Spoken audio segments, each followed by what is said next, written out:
I am trying something new today. Over the years, I've had numerous requests to show how I put myself together, how I pick the outfit I'm gonna wear for the day, how I choose my makeup, and I thought I would walk you through it. I didn't think there was much to it, but as I sat down to think about it, there is actually a flow chart of sorts. Now, I'm not claiming that this is rocket science or that I have some mystical formula to share with you. It's pretty common sense, but if you are in some kind of rut, whether it's clothing wise or makeup, maybe something you will see next will help jar you into getting out of that rut or just inspire you to try something else. So the first question I ask myself is, am I leaving the house? Not something I used to ask myself, but here we are. Anyway, if the answer is no, and I'm feeling particularly motivated, I will probably change out of my pajamas. I said probably, not definitely. I will change out of my pajamas and I will probably just put on a t-shirt and joggers and a bra and underwear, of course. That goes without saying. Well, yeah. And get on with my day. If the answer is yes, then the next thing is, what activities am I doing that is forcing me to leave the house? So is it just running around doing errands? Do I have some sort of event to go to? Am I going somewhere specifically? So today I am leaving the house, and although most of the day will be spent working in front of the computer, so I do want to wear something comfortable, I am leaving to go out for dinner later with Michael this evening, and so I do want to look a little more. Like, it's gonna be casual, we're probably just gonna go get Thai food. Then I just wanna look a little cute, kind of like a little date night. With that in mind, I generally gravitate towards a cute top and let that sort of dictate the rest of the outfit. So I know I want a cute top, and I'll probably go with jeans on the bottom because that's my go-to in the fall weather. And here we go, let's go into my closet. So here we are in my not Instagram worthy closet. It is what it is. This is real life. I am not making this look pretty to look nice for the camera. This is real. Anyway, so I wish I could tell you that I'm picking out fall clothing, but the reality is it is a high of 97 degrees today in the middle of October. So let's pretend that I am picking out something to wear for fall. For those of you lucky enough to be experiencing fall, I would wear jeans, lounge around the house because I find them to be quite comfortable, especially the pair that I have in mind. But first, let's pick out a top.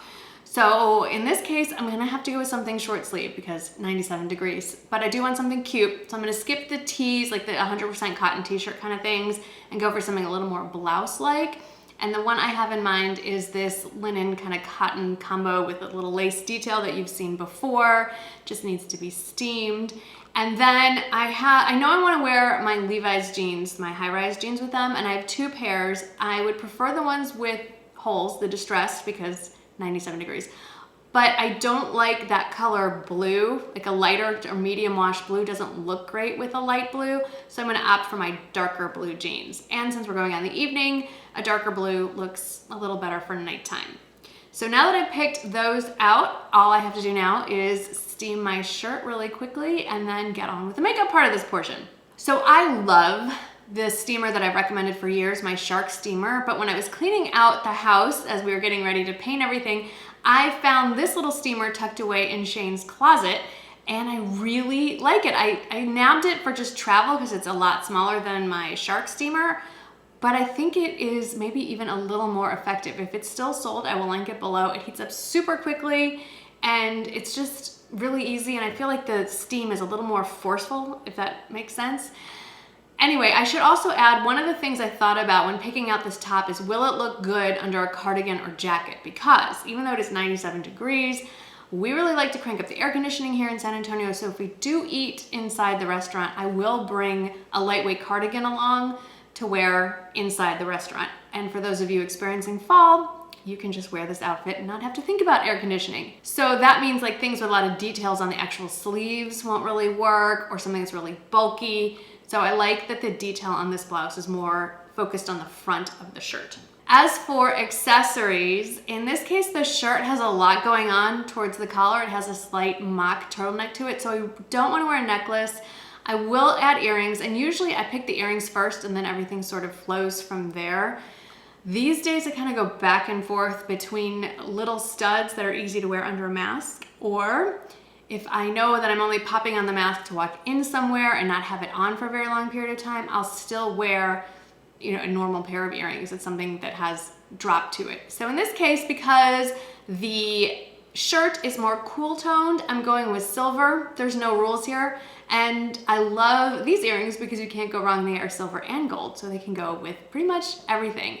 And since, again, I'm thinking ahead for date night, I know my husband likes dangly earrings, so we have the whole outfit generally planned. I just have to add a cardigan for later and some shoes when I eventually leave. Okay, outfit is all hung up and waiting for me in my bathroom. I put my makeup on in my robe and pajamas because I am a messy makeup applier, and I would much rather have something get on my pajamas or robe that I can throw in the wash during the day than the outfit that I've just picked out to wear. As far as what I picked to use today, so like I mentioned, I feel like that baby blue is a little more cool toned.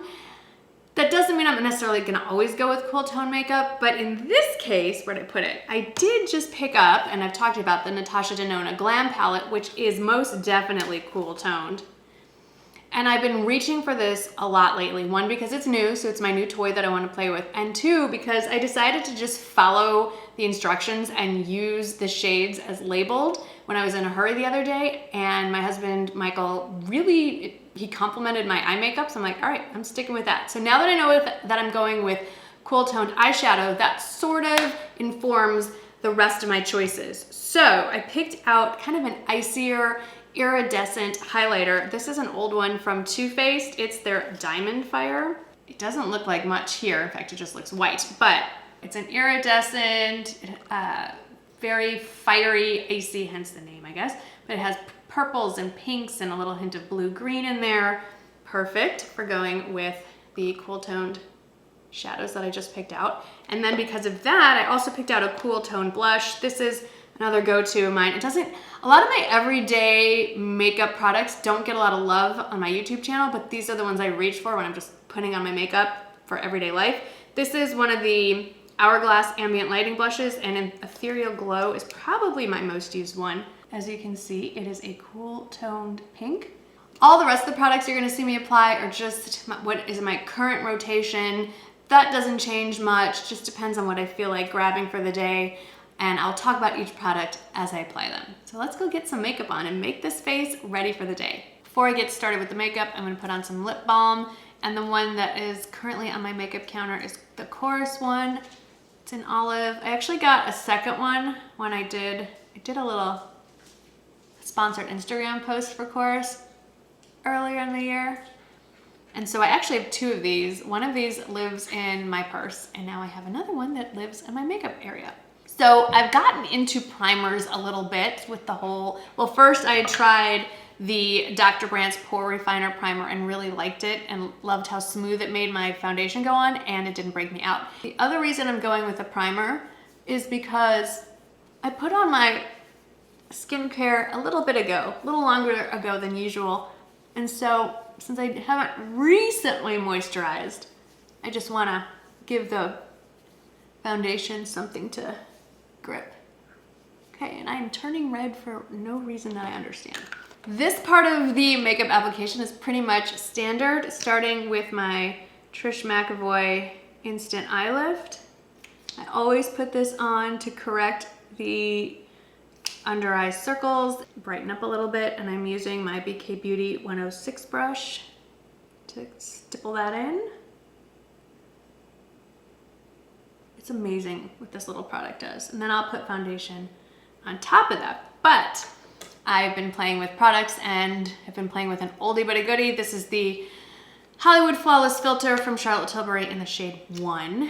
And I'm using this kind of as a highlighter. Not really, I'm adding more highlighter.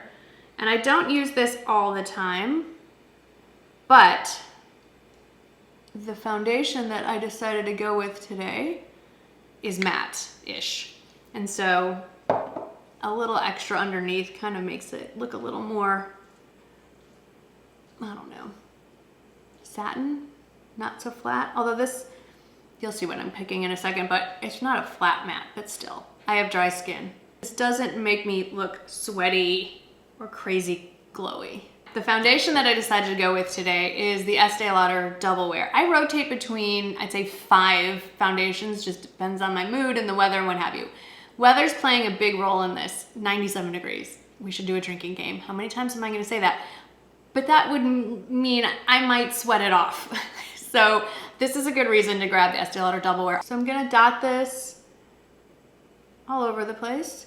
And I'm using my beauty sponge from BK Beauty to pounce that in. I still like to brighten under my eyes a little bit more. What I've been reaching for lately is the e.l.f. Hydrating Camo Concealer. I have it in the shade Fair Beige, but a little goes a long way. So I like to scrape off the applicator. Let that set a little bit. If you let your concealer sit for a minute, it just kind of gets even more pigmented when you blend it out. Then a little concealer, not too much. Back with my BK Beauty. Let's do this one first. That was the Dior concealer, by the way, in shade 1. And then we'll get in here, pat that in. Then repowder. I'm not gonna contour or anything today.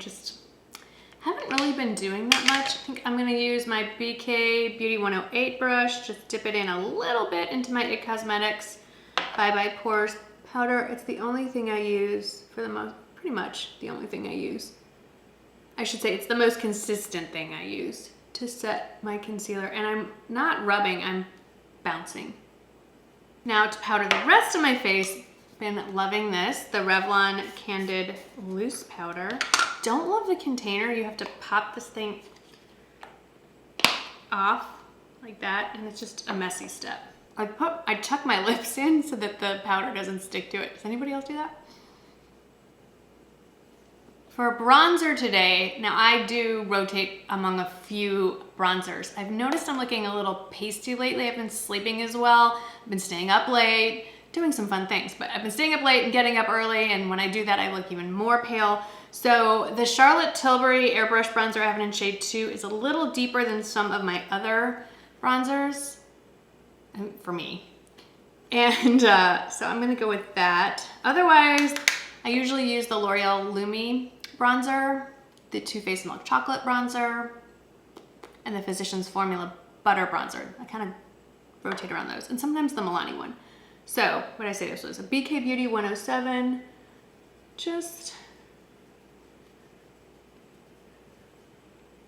I'm not worrying about how precise this is because I can go back with the Beauty Blender or Beauty Sponge and kind of blend it in a little bit. I'm gonna grab, I think it's a Sigma, yep, their tapered highlight brush, and I love this highlighter. I hate the packaging. I mean, it's cute, but it's huge and bulky. And there's no mirror. How fun is that? I think that's fun. Now, blush, the Hourglass Ethereal Glow. It blends really nicely with that highlighter. Face is done. Let me slap on my brows. I'm combing them down, and I'm using the Dior Show Brow Styler. I've been doing a heavier brow lately, maybe because when you do wear a mask, all you see is your eyes, so a little more with the eye makeup. So filling in the top line, so to speak, first, brushing them up, and I'll do the bottom. And then you know, if you watch for a while, that if I have any say in it, it's the NYX Brow Mascara in Blonde. It has enough pigment in it that it lightens my, look at the difference. This has brow mascara, this doesn't. Maybe it's not showing on camera, but in person it's just a little bit lighter. Takes them down a notch.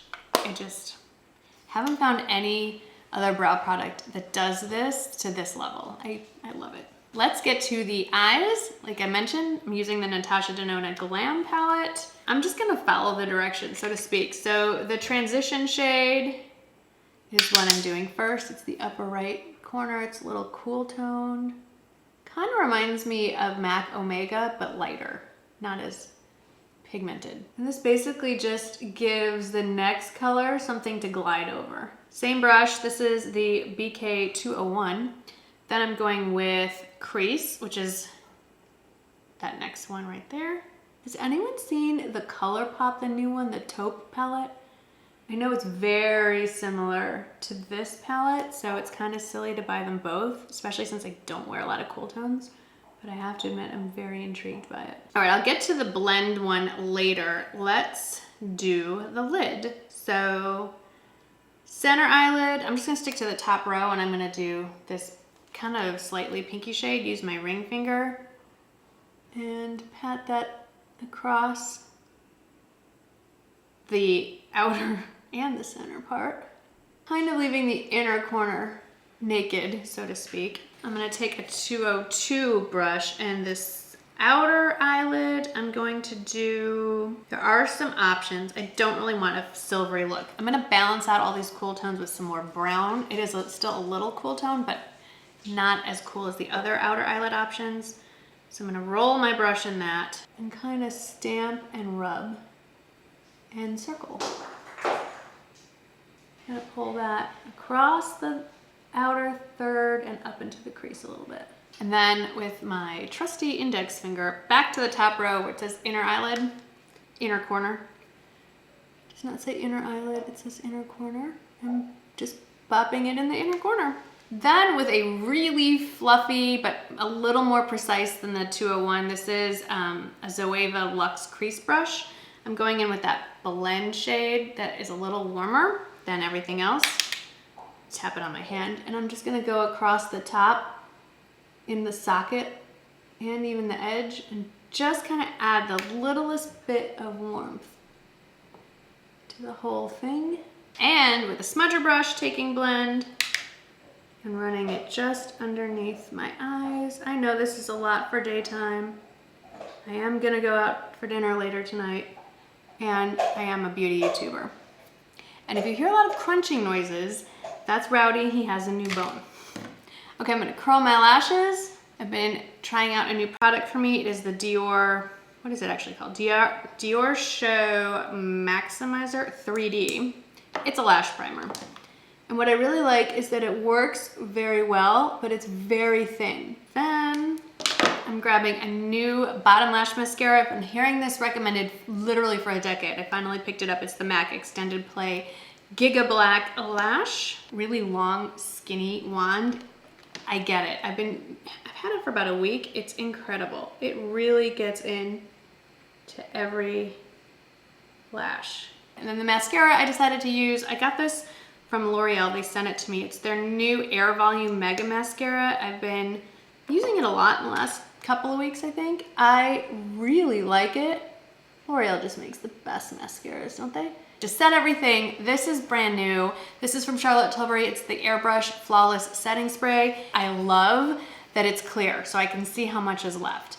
I really liked the Morphe setting spray a lot, the aerosol one, but you never knew when you're about to run out, and you could be, you know, on a trip, and all of a sudden it just stops in the middle of a spray. So I really like this, and even though it's not an aerosol, the mist is so fine, it kind of feels like it.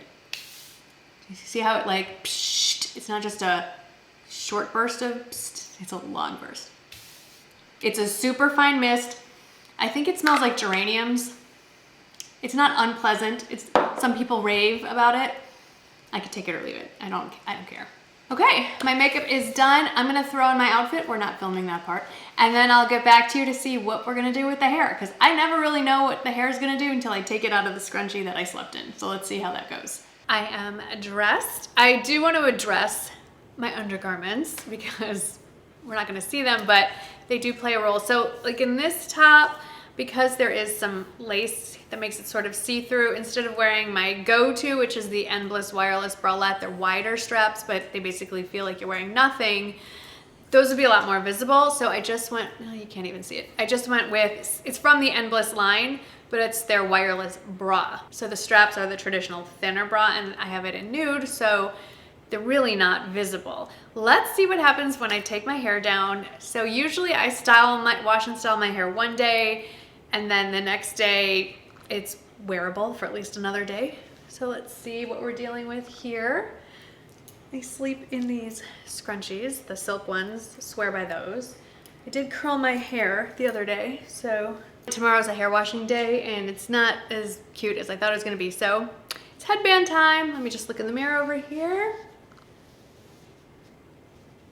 This works, but that does change what earrings I go with. When I put my hair back in a headband, I like smaller earrings. I think it just looks strange to have big earrings, a headband, I don't know.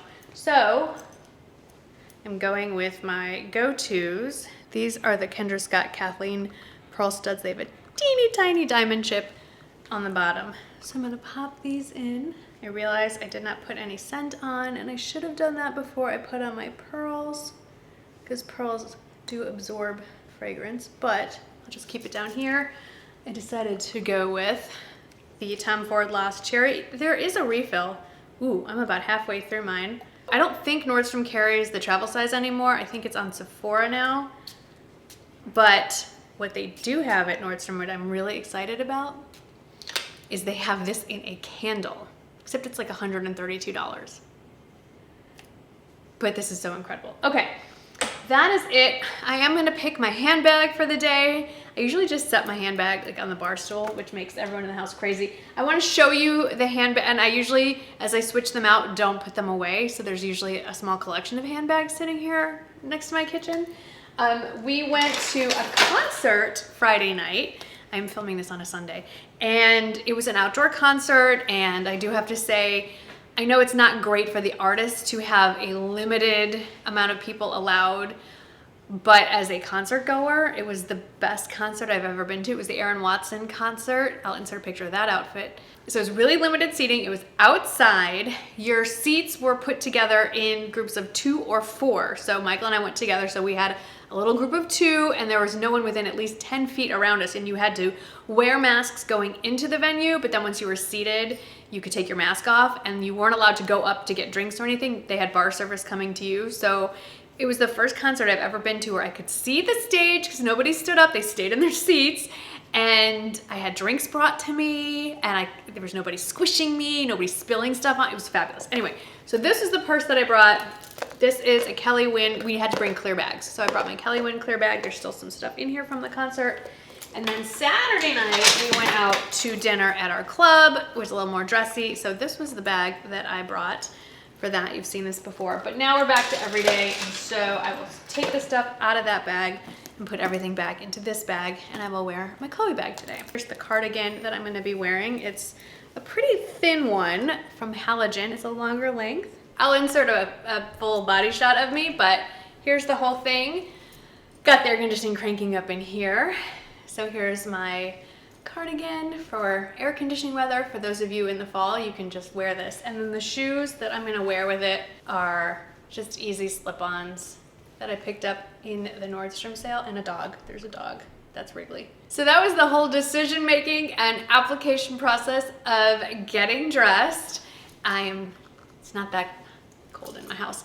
I'm gonna get to work and start editing this video actually and answer some emails. So I'm gonna go sit at my desk for a little while. I hope that you enjoyed this. For those of you that have been curious about the process, I hope this answered your questions. Let me know if you'd like to see any more videos like this. This was a lot of fun for me to try something different. I hope you enjoyed it. As always, thank you for hanging out with me today, and I will see you in the next video. Bye!